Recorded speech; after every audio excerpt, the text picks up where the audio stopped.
up, you fucking bozos? It's Bloodstain Lane, aka I slapped the shit out of crooked judges. And today we're going to talk about last night's boxing card, Manny Pacquiao versus Mosley. Overall, decent card. You had a guy who practically quit on his stool. You had Pavlik return in a decent fight against Alfonso Lopez. You had a great, spectacular fight in Jorge Arce versus Wilfredo Vasquaz Jr. And then you had the main event, Mosley versus Pac-Man.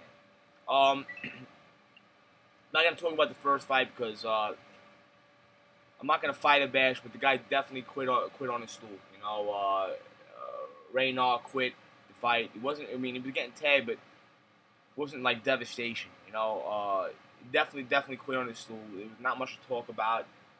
Good win for Mike Alvarado. He looked somewhat sharp in that fight. But Reynard, you get no props for that, man. In my opinion, you quit in the stool. You know, I understand if you're in a fucking war and it's later on in the fight, but after 3 rounds of just getting tagged, come on, man. Absolute fucking bullshit. Next fight of the night, we had the Ghost Pavlik versus Alfonso Lopez. You know, Kelly's coming back from rehab. He's been out for over a year. You know, I'm a big fan of Pavlik. I like the way he fights. Always an entertaining fight. People shit on him because he lost to one of the greatest technicians in boxing history, Bernard Hopkins, and pound for pound great right now, Sergio Martinez. Nothing to hang your head about. But that's the way boxing is. It's very similar to the world of MMA, where you lose a fight or two and you know, people just throw you out the window. Pavlik's still a great fighter. Very interesting at 168 as another great name to you know, to that roster. Kelly didn't look great, but he didn't look bad in this fight. Alfonso Lopez, same thing. I mean, Alfonso Lopez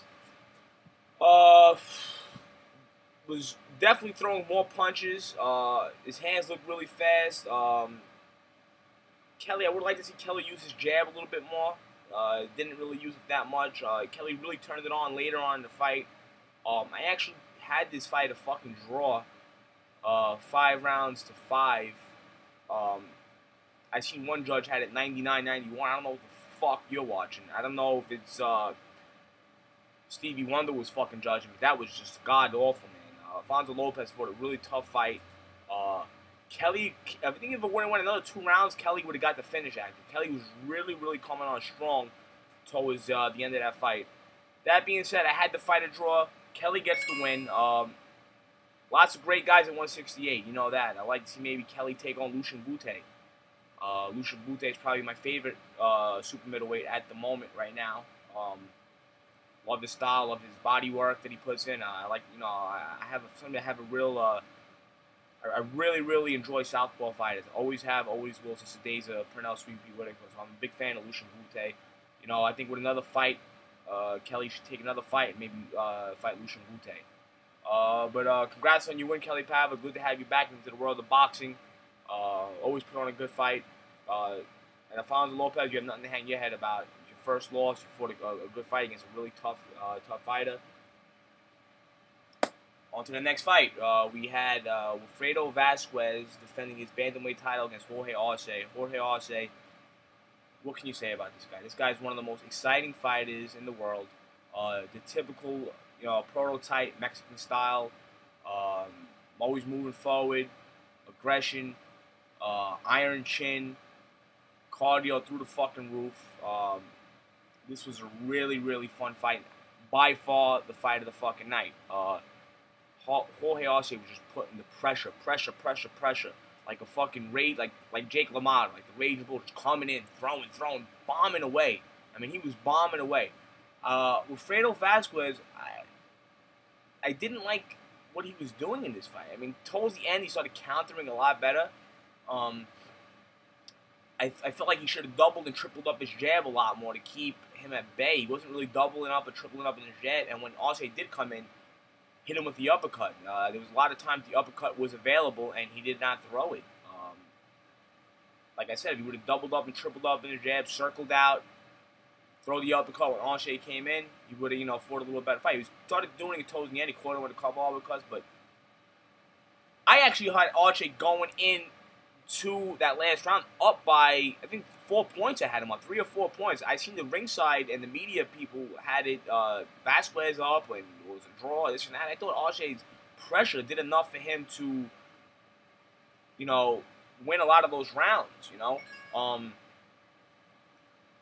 Then the 12th round came, and Arce just put the finishing touch, man, just bombing away on him. I think Wilfredo Vasquaz's father threw in the fucking towel. This is why, in my opinion, you should never really have family members in your corner, because they look at the fight differently than what a regular, you know, cornerman would do. You know, I think Vasquaz was in danger, but not to the point where he was going to get knocked out. He was thrown back, very similar to the Juan Ma fight against Toledo last month. You know, it's the last round, man. It's a championship fight, man. You don't throw in the towel. He wasn't in, you know, he was getting tagged, he was getting bombed on, but he was bombing back. You know, he was fighting back. Not a good stoppage on Wilfredo Vasquaz's father's part. You know, it is what it is. I mean, you gotta love Jorge Arce, one of my favorite boxers right now today. Guy always comes to fucking fight. Congratulations to Jorge Arce for putting on the fight of the night. I'm sure you gained a lot of new fans. That you know, a lot of casual fans became fans of you last night, and congratulations on that W.